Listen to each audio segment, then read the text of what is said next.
talking today about pre-exam stress and how to deal with it. So Tracy, tell me about what is pre-exam stress? Pre-exam stress for students is basically the anxiety that increases in level over a period of time as you head towards exams as a result of feeling out of control of the situation. Anytime there's anxiety, it's underneath all of that, there's that feeling of losing control, whether it be on a small scale or a large scale, and that becomes compounded as exam time draws nearer and more things are demanded of you as far as assignments are due, preparation for exams, preparation for performances. There's all sorts of things and demands placed on you that over time, as you draw nearer to the pinnacle of your semester, which is your exam time, becomes heightened. That anxiety becomes heightened and you feel less and less in control of your situation because your time frame to manage all of that becomes smaller and smaller. So it becomes increasingly important to be able to spread that stress over the whole semester rather than letting it build and then becoming so overwhelming just before exams are due that you can't, or you feel like you can't manage. It's too much. So there's exam stress for assignments and for exams. You've talked about that. Yeah. Tell us about the different types of those two different types. Are you talking about preparation as opposed to in the moment? Sure. Let's go with that. Okay.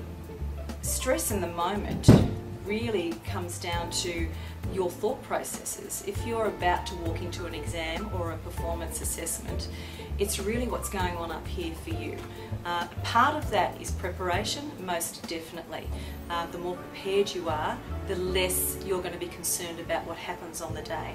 However, there are situations where some students are really prepared, really well organised, they've done everything they possibly can, and still on the day, the nerves overwhelm them. And it's the thought processes that are undermining their ability to go in there and actually do a really good job with that kind of preparation. Okay, so we've already discussed this, there's two different ways that people can deal with pre-exam stress.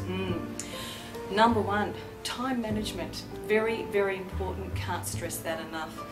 As a student, and especially at a time in your life where your social life is equally as important, you need to have a timetable in place where you timetable for everything. And it's not about over-organising your life, because we also need to include in that timetable downtime.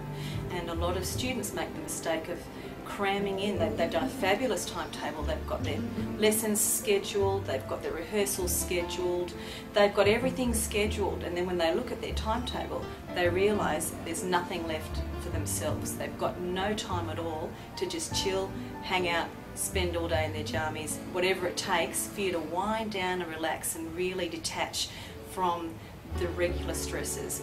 But having said that, once you've structured that and you've actually got something to look at week to week, because your weeks do change depending on what's going on, you can get a sense of, while maybe I haven't done that assignment yet, I've actually put it into my timetable, so I know that on that day, at that time, I'm spending time on that assignment. So it feels like you've taken care of it, instead of it hovering up here going, that assignment, I've got to do something about that, I haven't done anything about that.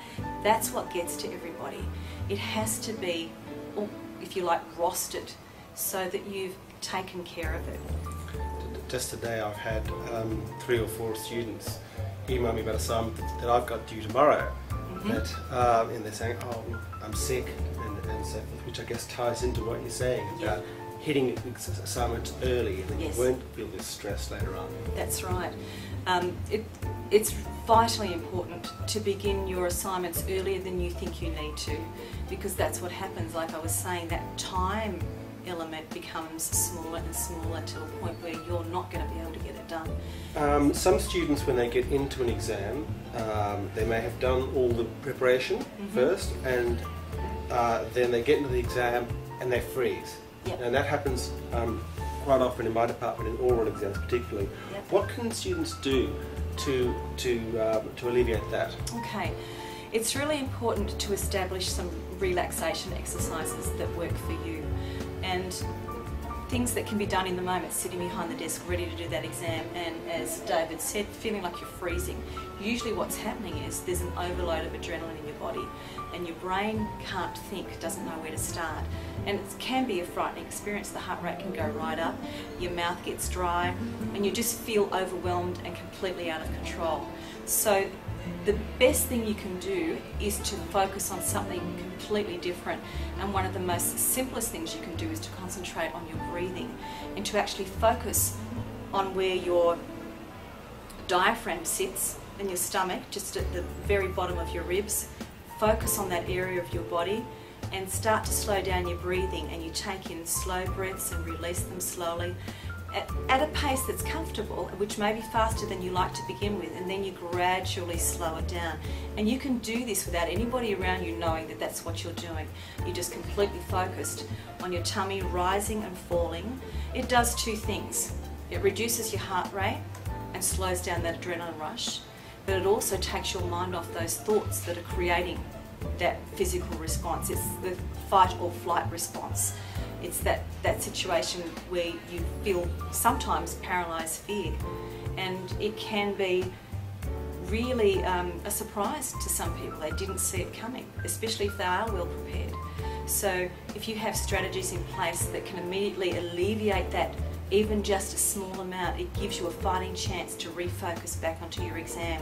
Once you've slowed your breathing down, it takes your mind off those random thoughts like, oh, what if I don't really know what I'm doing? What if I've studied the wrong things? What if I haven't prepared enough? There's lots of what ifs that go through people's minds. What if they think I'm really bad at this? Yada, yada, yada. There's all these negative thoughts that really, most of the time, 90% of the time, are unfounded. They're what we call irrational, but they can have an adverse physical effect on us. We've got to get our minds off that.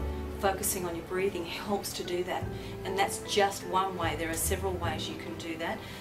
Everybody finds their own system, if you like, of reducing anxiety, but that's one very powerful tool if you don't do anything else. The other thing that's really important is don't try it on the day. Practice it. Practice it for the just in case. Practice it in other moments that don't create so much anxiety for you. Maybe a little less, and you can realistically practice to see whether you can reduce your heart rate and focus on your breathing and eliminate some of those negative thoughts. If you can practice that, then on the day of exams or a performance assessment, you're going to be in control of how to manage that as well. And you feel like, I've got this skill, I know it works for me, so I'm going to do that so that I get on top of this before I walk into the room or before I begin my exam. Terrific. Thanks very much for that. I really appreciate it, and I'm sure all the students will welcome your advice as well. Thanks, David.